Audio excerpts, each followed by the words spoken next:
মেহেরপুর থেকে সরাসরি যুক্ত হচ্ছেন আমাদের সহকর্মী রাশেদুজ্জামান। রাশেদ, যেমনটা বলছিলাম, রিপোর্টে আমরা দেখছিলাম যে ঢাকার শাকসবজির বাজারের দাম খুবই চড়া। মেহেরপুরে কি অবস্থা, সবকিছু মিলে আমাদের বাজার দর জানাবেন।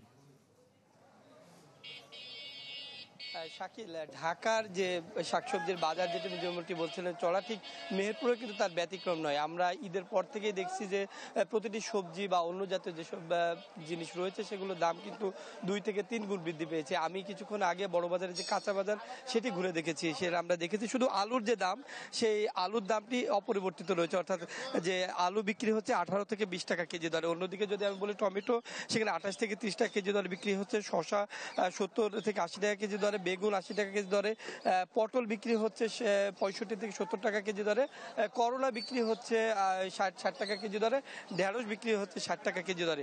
অর্থাৎ বলা যায় যে প্রতিটি সবজির দাম কিন্তু আকাশ ছোঁয়া। অন্যদিকে যদি কাঁচামরিচের কথা বলি তাহলে 40 টাকা কেজি দরে বিক্রি হচ্ছে। আর যে পেঁয়াজ কিছুদিন আগেও পানির দামে বিক্রি হয়েছে, অর্থাৎ 18 থেকে 20 টাকা কেজি দরে বিক্রি হচ্ছে, সেই পেঁয়াজ এখন বেরিয়ে দাঁড়িয়েছে 35 থেকে 40 টাকা কেজি দরে। আর দেশি জাতীয় যে পেঁয়াজটি রয়েছে সেটি বিক্রি হচ্ছে 55 থেকে 60 টাকা কেজি দরে। তো বলা যায় যে প্রতিটি সবজির দাম কিন্তু প্রতিনিয়ত বাড়ছে। অন্যদিকে ডিমের বাজারে যদি কথা বলি, যে ডিমটি ঈদের আগেও 10 টাকার নিচে বিক্রি হচ্ছিল, সেটি কিন্তু আজকে 44 টাকা হালি বা 45 টাকা হালি বিক্রি হচ্ছে, অর্থাৎ 2 থেকে 3 টাকা প্রতিটি ডিমের দাম বেড়েছে। আমরা কৃষকদের সাথে এবং ব্যবসায়ীর সাথে যেটি কথা বলেছি, যে তারা যেটি বলছেন যে ভরা মৌসুমে যে সবজির বাজার ছিল সেখানে পানির দামে যে চাষিদের সেই সব সবজি বিক্রি করতে হয়েছে। এখন যে মৌসুমটি চলছে সেই সব মৌসুমে বিশেষ করে ঢেঁড়স, পটল বা করলা জাতীয় যেসব এই সবজিগুলো রয়েছে সেগুলো কিন্তু বাজারে আসতে শুরু করেছে, অর্থাৎ এখনো কিন্তু পরিপূর্ণ সরবরাহ হয়নি।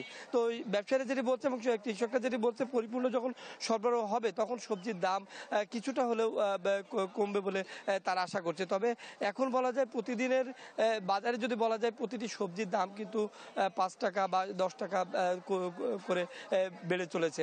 অন্যদিকে আমরা বিশেষ করে কাঁচামরিচ যেটি কথা বলছি, যে কাঁচামরিচের যে বিষয়টি, সেটি কিন্তু মেহেরপুরের যে জমি, সেই জমিতে আসলে এখন কাঁচামরিচ উৎপাদন হচ্ছে না, বাইরে থেকে আমদানি করা হচ্ছে। তো সব মিলিয়ে বলা যায় যে কৃষকরা যেটি বলছে যে বাজার আর কিছুদিন পরে হয়তো দাম কমতে পারে। তো এখন পর্যন্ত প্রতিটি সবজির দাম চড়া। এই ছিল মেহেরপুর সবজি বাজারের সর্বশেষ তথ্য। রাশেদ, আপনাকে ধন্যবাদ আমাদের সঙ্গে যুক্ত হবার জন্য। দর্শক, বাজার দরের খবর জানাতে মেহেরপুর থেকে সরাসরি যুক্ত হয়েছিলেন আমাদের সহকর্মী রাশেদুজ্জামান। লিলি হালাল বিউটি সোপ, বিএসটিআই কর্তৃক সনদপ্রাপ্ত দেশের প্রথম হালাল বিউটি সোপ, দীপ্তিময় উজ্জ্বল ত্বকের জন্য।